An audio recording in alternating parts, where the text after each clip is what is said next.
I'm well aware this could be a mistake. Hello and welcome back to my channel, and welcome back to another video where Hannah sets herself a ridiculous task, doesn't achieve it, and upsets herself. I love a series. The thing that I like most about a series is that you get more of the same without it feeling tropey, because it's by an author that you know, love and trust. And I'm in the middle of quite a few series. I have finished quite a few, I've caught up with quite a few, so why not just add 10 more, you know?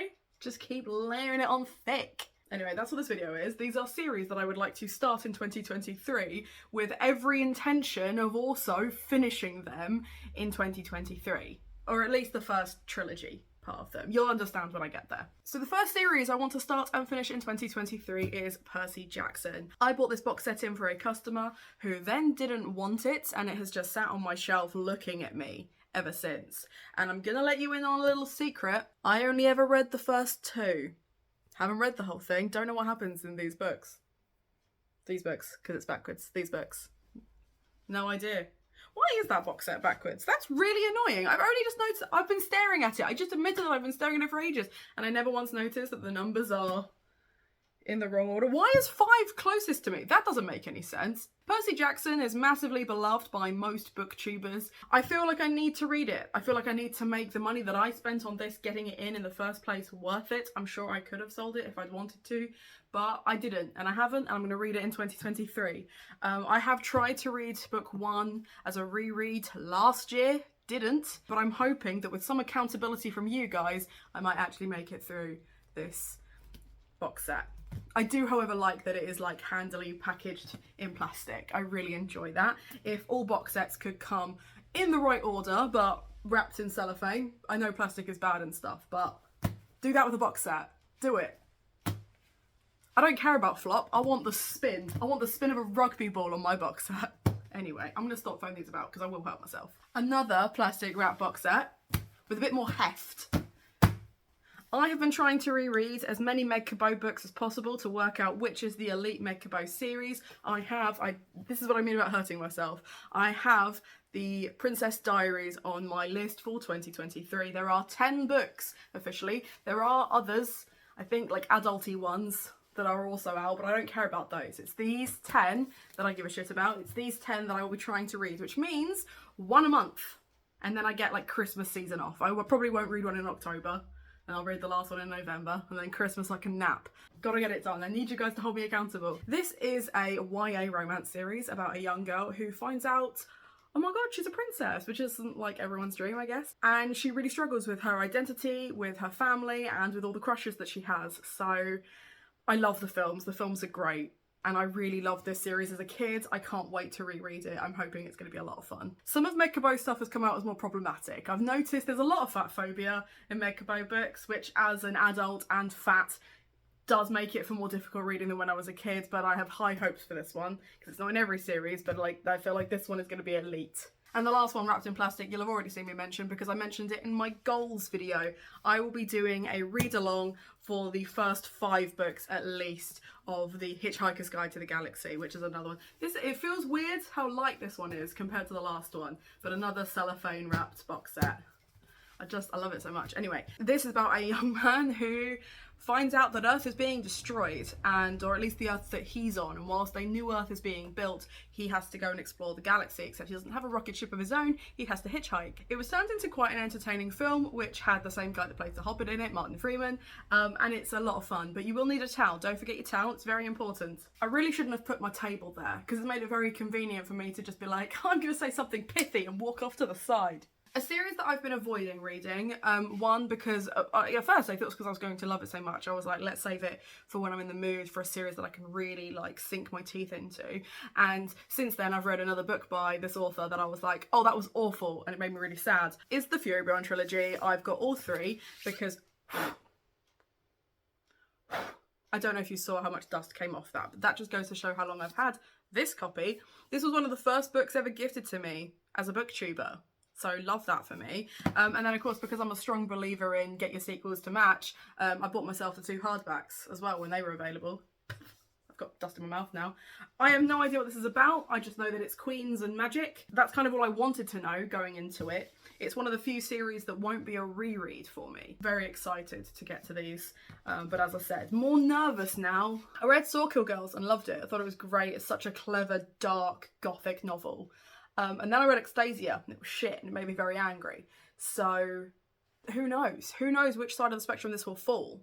I'm hoping Sawkill Girls side, but there's no guarantee. There's no guarantee. I'm going to walk off this side for a change.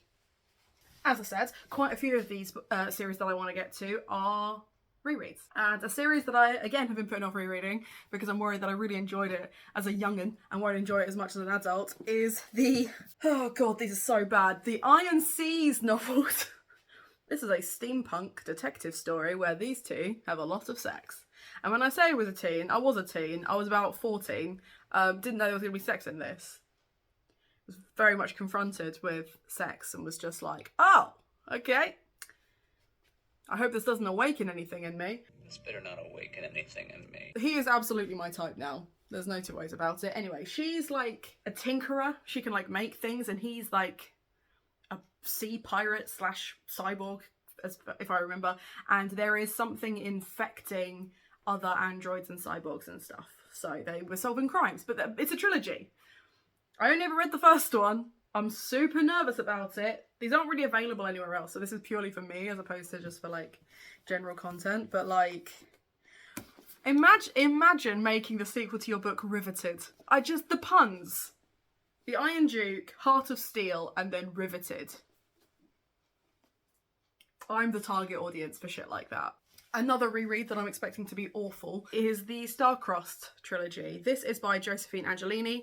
I adored these books as a kid, like, and genuinely as a kid, 12, 13, loved these. These were like the first kind of books that I read after Twilight that felt like Twilight without it being vampires. Instead it's gods, and that's what worries me. That's what worries me, is I loved these, I lapped these up because I was like, oh my god, it's as good a romance as Twilight, and now I'm like, ooh, is it gonna be like Twilight? Is it gonna be like Twilight? Is it gonna be like Twilight? So anyway, in this you have the main character, whose name escapes me, Helen, of course it is, has a curse put upon her. Whenever people pay attention to her or look at her too strongly, she starts to feel physical pain, and she finds out that this curse was put on her by her mother, who is a descendant of Aphrodite, and her name Helen is because she has the face of Helen of Troy, the face that sails 1,000 ships, etc. Her family have a rivalry with Lucas and his family, who are also descendant from gods, and when they save each other's lives they become star-crossed. And then of course there's more shenanigans. I really like the way the mythos of gods are used in these. It is very much an author going, yeah, I understood the mythos, but this makes a better story, this is more entertaining, and I'm here for that. I'm very here for that. I mean, just look how angsty those covers are. Like, how angsty. So, all of the angst. Tentatively optimistic with those ones. They're going to be awful. They're going to be awful, but they're going to be a good time. So that's all that matters to me. I never read the books. I just watched the TV show. But my flatmate Lizzie has informed me that they are life-changing. So we're reading the Sookie Stackhouse books. Or at least, you know, the first 8.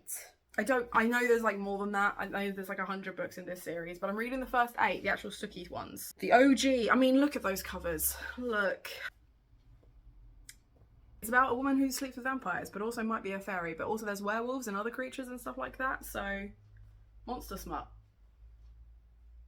Very different vibe from some of the other books on this list, but maybe that's what I need. Maybe I need to mix it up a bit. Maybe I need variety. Who knows, but new to me author as well. I've never read anything by Charlene Harris, but I have obviously watched the TV series. Every time I try and watch the TV series, I have a really good time, and then I get to season 4 and it's exhausting and I've had enough, and I never really get past season 4 or 5. So maybe I should just do a rewatch as well and just start at season 4 and just go from there, because I know what happens. I've watched those episodes so many times, but I'm exhausted. I'm just exhausted thinking about it. But anyway, they're on the list because I'm quite looking forward to these ones. There'll be a nice palate cleanser from all the, you know, high octane, low drama shit. High writing? High octane? I don't know. There'll be a nice palate cleanser between everything else I read, I guess. Another book I got gifted in hardback and then proceeded to buy myself the sequels in hardback was the Fortuna Swan series. This is one of Becca's favourite series of all time. Becca has been very has really hit the nail on the head for a few recommendations for me recently, but not necessarily for me specifically, but I've been kind of working my way through Becca's favourites just casually. There are more books. I think the 5th book is coming out in 2023, but I'm only putting these ones on my 2023 TBR because they're the ones that I own. This is a Fae retelling, but I think she controls nightmares, or she is a nightmare. I don't really remember. I just know that everyone on Becca's Patreon, of which I'm a proud supporter, adores this series, and I've waited too long to get to it. I need to read it, I need to get to it. It's here, it's ready, let's go. There's a theme. I got this one through Illumicrate, and then I bought the sequels in hardback so that they match. One of the reasons I want to keep reading these series, especially because I have them in hardback, is like, I like to unhaul books that I give 3 stars or less, and a great way to clear an entire series from your shelf is to buy them in bulk, read them, and then unhaul them, which is kind of, I don't know. I might keep them. I mean, they're Hodder Stoughton, which is one of my favourite publishers. This publisher never leads me astray. I have such a good time with this publisher, so I'm really excited about this one. This is going to be another magic. I mean, it's got Sarah J. Maas on the front, so you can tell what level of writing style these are going to have. But I'm very, very excited compared to the Shannara Chronicles and the Poison Study series, which is my absolute favourite. Colour me intrigued. Colour me intrigued. But yeah, I don't know a lot about this going in. And again, it's a new to me author, so that's nice. And then the final series, which I have been putting off for multiple reasons, is the Wailing Trilogy. This is the cover that I had as a kid. Take a second. Just take a second. What do you think this is? Do you think this is a Goosebumps type novel? Do you think this is a classic slasher horror? Because it isn't. This is a trilogy about a young boy who goes on holiday. I say young boy, he's like 17, but that's basically a child. Goes on holiday, falls down a lake or a valley or something, and gets rescued by this family who decide that he is physically strong enough that they're going to make him a werewolf so that he can mate with their daughter. That's not weird at all. They then, in book 2, run away together and try to fight this animal instinct to just rip each other's clothes off. And then in the 3rd one, is that the 3rd one or is that the 2nd one? No, Wounded's the 1st one. Resurrection's the 3rd one. There we go. In the 3rd one, yeah, okay. So again, this is Twilight, but with werewolves. And one of the reasons I put this off is because I've been trying to reread books I read as a kid to see if I still like them. Spoiler alert, I don't. I'm a very petty bitch and apparently it just doesn't hit the same. I'm just not interested. But I'm writing my own werewolf series and I was terrified that if I reread these before I finished writing my book, this might colour it in some way. I don't think that's going to be a problem anymore.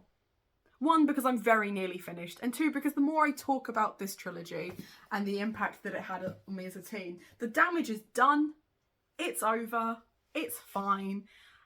I'm not going to be writing the next these books, but I want to reread them to see if they hold up. I don't think they will, but maybe they will. Who knows? I'm excited to find out. Yeah, 10 series that I plan on reading in 2023. I have other series that I've bought that I have sequels for that just didn't make it to this list. So let me know in the comments down below, is there a series, a duology, a trilogy that you think, Hannah, why haven't you started that yet? Put it in the comments down below and chances are I will get to it at some point, probably in 2023, to avoid these books. And if you could also, for accountability's sake, make sure that in my TBR videos moving into 2023, at least 3 of these series are included, I'd really appreciate it. Like, I'd really appreciate it. Okay, anyway, that's enough from me.